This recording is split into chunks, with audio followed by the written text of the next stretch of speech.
Good morning, everyone. I'm very appreciative of having a chance to stand here and talk to you about our project and getting the support of NSTIC so that I could realize a vision that I've been working on for many years.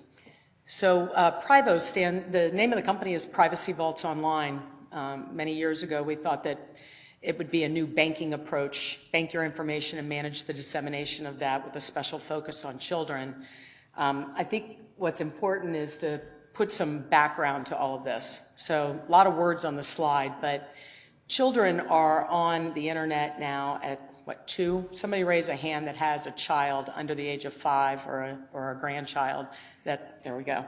That's already swiping, tapping, and potentially being tracked online. Kids are, if you see the numbers for MMOGs and virtual worlds, they're anticipating 800 million accounts to be created. It's on a global basis. But kids are definitely online and they are active. So a little bit about COPPA. The Children's Online Privacy Protection Act was passed in 1998 and enacted in 2000, so it's been around quite some time. Congress required a review of the law a few years back, and the FTC took 2.5 years, almost 3, to bring in folks and ask questions about how it was working and what needed to be improved. During that time, the mobile industry was hoping and praying that somehow they weren't online and that they weren't required to be covered. So as COPPA states, before you collect personally identifiable information from a child 12 and under, you must first obtain verifiable parental consent. So it leads you saying, well, what is personally identifiable information? An example of something that isn't for us here, an IP address in the US, we don't seem to see that as personally identifiable, but under COPPA, if it's used for anything else, so to serve an ad network, for instance, it would be the same as sharing the child's social security number with a third party. So pictures, video, audio, all personally identifiable information. The rule lays out some framework or groundwork for what would be acceptable proofing methodologies, but the rule says it's reasonable methods in light of available technology to ensure the person providing consent is the parent or the child. Parent or the child, that's funny, because children absolutely do fake as their parent. Okay, the affected market by COPPA is more than just some kids sites. It's government has over 100 websites directed to children to educate them on STEM projects. You have sports teams, all your fan clubs, your music clubs, the virtual worlds, the games, all the toys now coming online and enabled online. So it's really affecting many areas. COPPA, as I said, requires verifiable parental consent. It has a concept, a sliding scale. And basically, years ago when it was passed, everyone raised their arms and screamed and said, there's no way we're going to be able to verify parents online. We're not going to even be able to send a newsletter or do a contest. We need something easier. And so the FTC agreed to a sliding scale. And what the reason for this chart is because we're all a lot of times talking about level 1, 2, 3, 4 with the federal government, and there is some correlation to that in one respect. There are other proofing methodologies that are allowed under COPPA that would not rise to, for instance, level 2, but in the COPPA world, I would call it tier 2. So what does that mean? If you're an online operator and you're going to send Johnny a newsletter and it's generic and you don't know anything about him other than a first name and an email address, you may be able to get away with simple notice and opt out. Now you don't know it's the parent's email. You're asking an 8-year-old for the correct email to send to the parent, but that is what I would call tier 0. It gets you started. If you add a date of birth, a zip code, anything that would allow you to, a gender, anything that would allow you to customize the experience, maybe a username and password. It's a birthday club, but you've got a username and password associated to the date of birth for the birthday club. That then rises you to tier 1, and the beginning of that is what's called Email Plus. And so again, we're asking a child, we can only ask for an online identifier, we're sending an email to a parent, and we're asking them to affirmatively consent to the activities. And in that process, we have to deliver direct notice, which is not the same as click here to read a long privacy policy, but rather, this is the data your child, this is who we are, this is the data your child provided, this is the additional data we need, why do we need your consent, how do you revoke that consent? So it's really meant to inform the parent or give the parent enough information to make an informed decision. If you're going, but I mentioned that pictures, video, audio are now personally identifiable. So in the past, or for a decade, if you were a site trying to offer services to kids where you might, like Kids Bop, where you might take in video, kids are singing, it's a record label, and then they would strip away any PII, you know, you could, your school name, or if you said who you were, that kind of thing, and they were free to then post it to the public without actually triggering COPPA, because if you throw away the PII before it's disclosed and it's in that process, then you haven't actually published the PII. But now the audio and the pics are personally identifiable, so there's no way to scrub them, and what's happening is lots of services are now finding themselves having to reach that higher level. And the higher level might be things like a credit card verification. We'll use the last 4 digits of social with name and address, print forms, phone calls, Skype calls. It's an unlimited number of verification methods that might be available to be used. Okay, so the lack of verifiable parental consent is really a problem because kids all lie. We've created a generation of fakers. If you know a child 12 and under that has a Gmail account, if they've gotten it in the last 2 years, they've fibbed about their age. If you know a child that has a Facebook account, a 12 or under, they have lied to Facebook and probably had their parents help doing it. We find that parents say, well, they don't really understand why people are denying their kids services, and it's their decision to allow them to have the service, and they're going to check in on them. But it would be like saying to a kid, you know, we try to say honesty is the best policy, but it's okay to lie to gain access to this particular product. Doesn't really make a lot of sense. Parents, therefore, aren't always able to exercise basic control, and I would say to you that parents are on a spectrum as well. Some don't want to be bothered at all and are just going to give the information to the child and ask them to do it themselves, and other parents will be highly engaged. They'll want analytics. They'll want to know what's happening with their child's interaction with the service. The services, therefore, find it difficult to comply because they have no proofing methodologies. Parents have to theoretically create a username and password at every site that the kid's going to. So now we have kids with username and passwords, parents, and at each individual site, and proofing events happening all over. And everybody's spending money.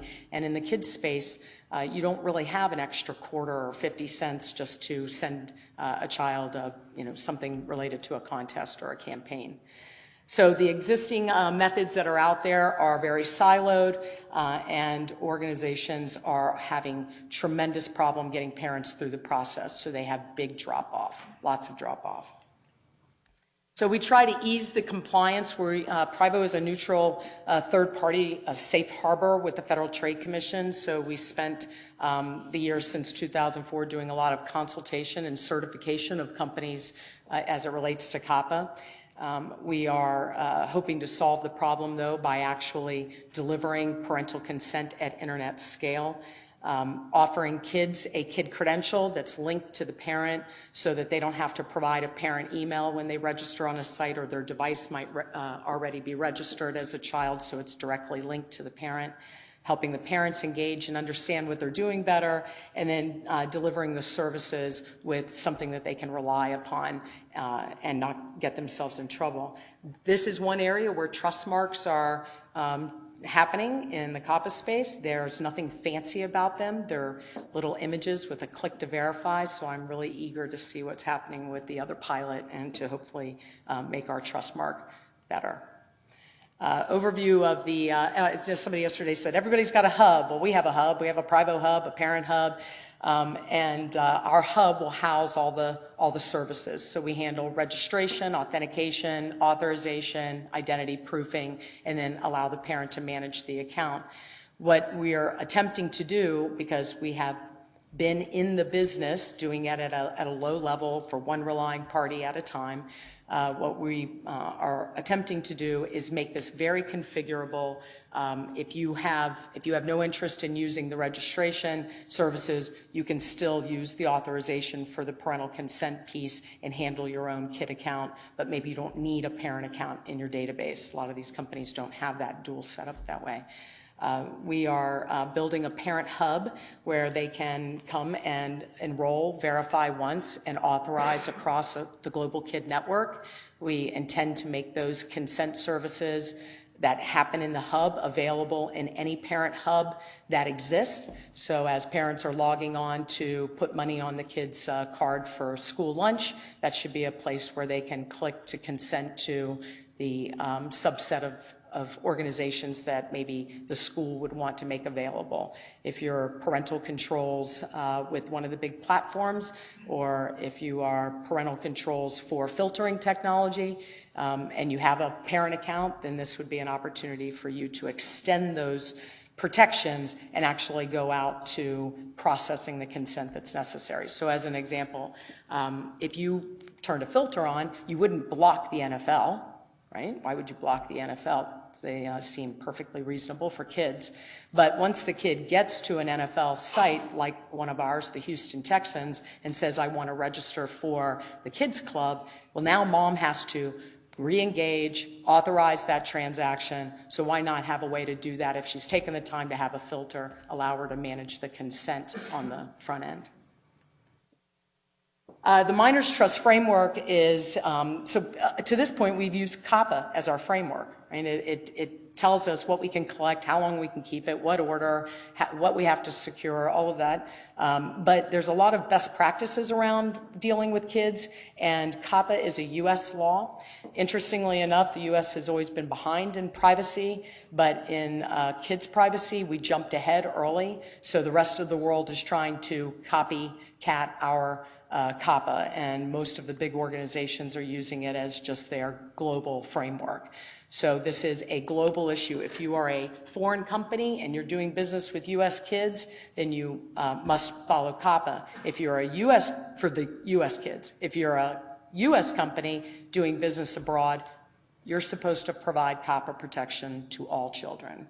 So the Minors Trust Framework is going to work to deliver what's necessary for identity providers and the relying parties and all of the folks to come together and be able to use the framework in an interoperable way so that we can deliver what we're trying to do, which is the Global Kid Network. Privacy enhancing, COPPA is a privacy law, so everything we're building, the word privacy is in the sentence as we're putting it together. The biggest thing that I think we're going to get out of this, which isn't even on the slide, is that asking, in the name of protecting a child's privacy, parents are being asked to provide a lot of information to prove who they are. And it just doesn't make sense to do that with every XYZ company that might be onesie-twosies in a garage. So if we can do nothing more than to allow parents one credential that they can manage this process, there'll be a lot less personal information being spread around. Secure and resilient, obviously the security is critical, both at the credential and back at the hub. Interoperable in that we are, as we said, putting the framework together so that we can work with other providers. Cost effective for the relying parties. It's just too much for them to pay for this proofing and consent process each time. It's free to parents. Relying parties do pay for the transactions. They can do a sort of all you can eat, gobble it up, or they can pay on a per transaction. And easy to use. We hope that the Global Kid will be a symbol that the kid can recognize and click on the younger children and not have to, as I said, provide their, type in their parents' email, which many times they don't know.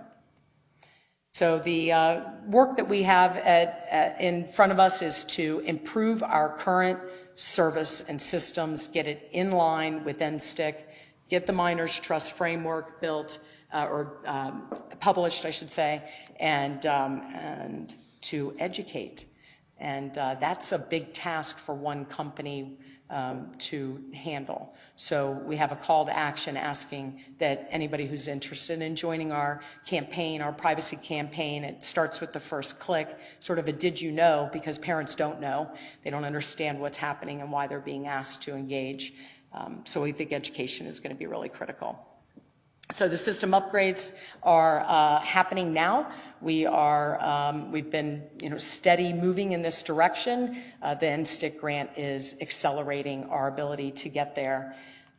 The framework timeline, again, we have COPPA as a framework to work by. We're not working in the dark here, but what's most important for us is to get relying parties onto the system and then open it up for others. And so the relying party documentation is all coming together now. And with that in mind, we have launched the first 2 sites on the new service. So we're creating this awareness and we're launching the campaign, as I mentioned. If anybody's interested, I've got a one sheet that they can take with them back to their company and a little stamp that we'd like you to put on your website.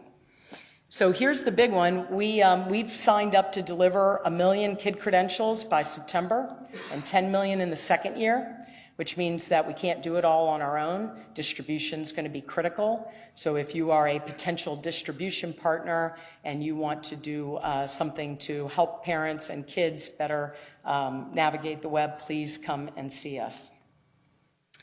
Verizon has stepped up to team with us and to help us on the technology front. They're looking to provide identity provider services. We're talking to the Commonwealth of Virginia and the programs that are going on there. Gemalto is going to help us with some SMS outbound messaging and probably some awareness internationally. And then LexisNexis, who has been a provider for us, is going to step up in a bigger way as well. And others are welcome to join. Let's see who else we might have. And then, of course, we have some advocacy groups and folks that we need.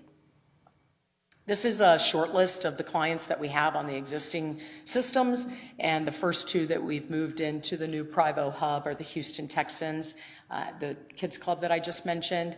Our goal, obviously, to demonstrate something there and then go to the NFL and make something available to all the teams and then to all the other sports leagues that would be available. Rocket 21 is a rocket to the 21st century. It's a mentoring platform. It's a really great site. And experts, those of you that want to mentor kids, can sign up at Rocket 21 and become a mentor. And they will then help make that a more safe environment for the kids and the mentor to work within. And we handle all the parental consent. Our contributions to the identity ecosystem, parents can do a little better job of parenting, companies can comply with this data privacy law, the mobile app developers can, right now they're pulling all of their COPPA triggering things out, which makes it hard for them to then be profitable, so they can start to layer in features and functionality. We think that state and local, one of our clients is NASA Goddard, the Innovation Tech Transfer Group for the NASA Optimus Prime Video Spinoff Contest. We hope they get funded again this year, but we, again, think there's a lot of opportunity across federal and state. So happy kids, happy families, happy organizations. That's what we're aiming to achieve. Thank you.